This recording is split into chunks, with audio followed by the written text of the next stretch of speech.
Hello, hello. This is my, I believe, fourth episode of cycling across Japan. Today I have climbed a tree next to a waterfall for dramatic effect.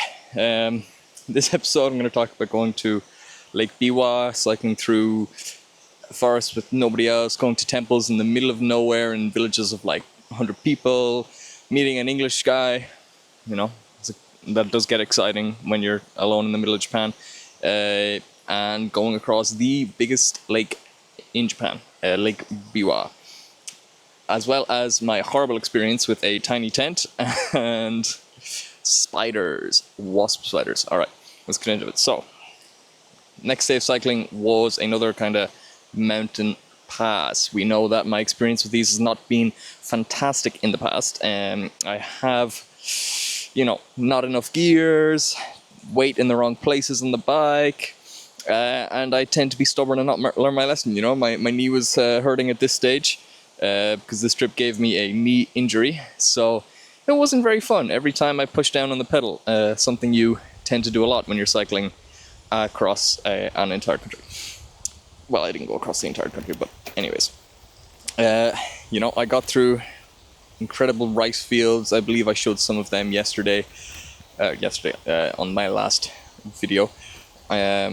The ones with the beautiful cranes and just the Shinkansens blowing absolutely past me.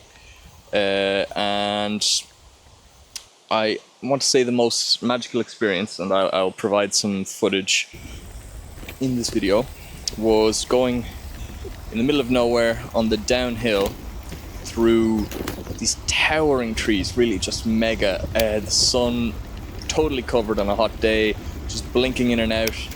And it's windy roads, downhill, so you don't have to put any effort in, just cruising and enjoying the stunning views in this valley.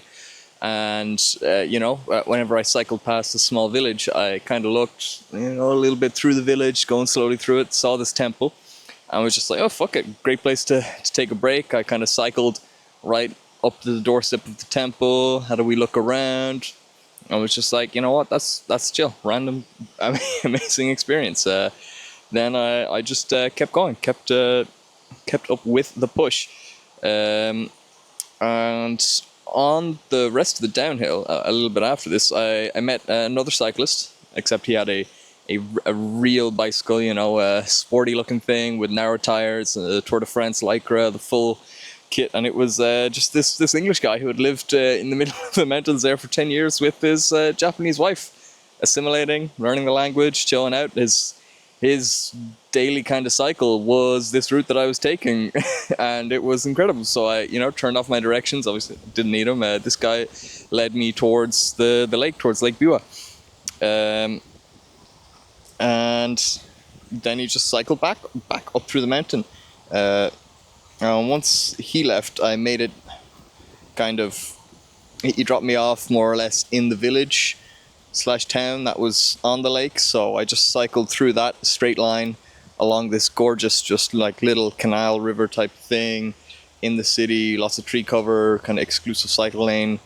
And it was, it was a pretty long day, but I arrived to the lake just perfectly close to sunset. It was incredible. It was a milestone of the trip to have reached Lake Biwa. It was totally up there, massive tourist attraction, and for me to have good weather to see this gorgeous sunset as I cycled then along the lake to find my place to camp, which is a whole other story. So it's going smooth sailing, and then my luxury accommodation for the night was my one-person bivouac tent.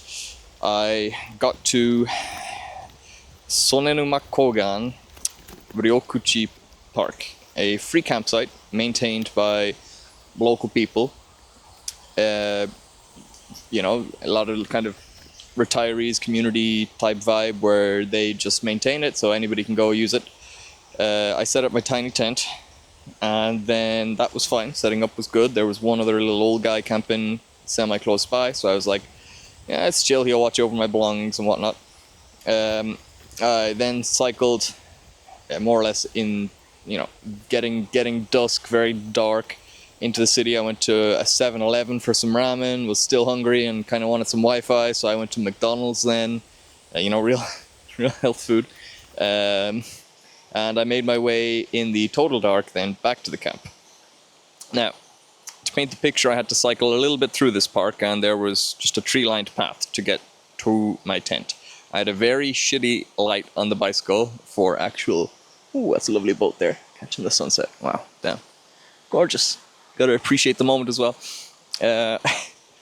And terrifyingly, my torch was pointed down on the path, because that's what I wanted to see, and a little bit in front of me. And I stopped and kind of seeing something, on my bicycle, like, what's this? Feels like there's something ahead, like, in the path that wasn't there. I stop, and about where my phone is, right here, in my face, a spider, this big, like, this bigger than my phone, right there, just hanging. This motherfucker had dropped from the trees, like a tree, this fucking big tree. He dropped down with his web and then climbed back up and made a whole fucking 3 meter, 4 meter, 5 meter squared web easily. And he was just sitting in the middle, inconveniently at face level. And upon a detailed analysis, I took a couple photos, which I then deleted because it terrified me so much in my memories. It was a wasp spider. I will get a photo to describe this somewhere. And then it took me probably 20 minutes to go like a few hundred meters because I couldn't see these guys. So I was just weaving, walking through these trees with these fucking gigantic, terrifying spiders. Spiders, I know they're peaceful creatures, but I don't want a whole web or big spider on me. Not my vibe. So, then, I've upon being chilled by that, I got back to my tent, and it was kind of awkward to get into. You have to you can't walk into this tent. You open the zipper, and then you throw your bags in down to the bottom, and then you stick your legs in, and you shimmy down in. There's no comfort. You're in here exclusively for sleeping. And I had to kind of fight with this green orb weaver spider, little itsy bitsy kind of thing, but kind of like just had that kind of menacing look to it, I know spiders get villainized too much, but I didn't want to fuck with them.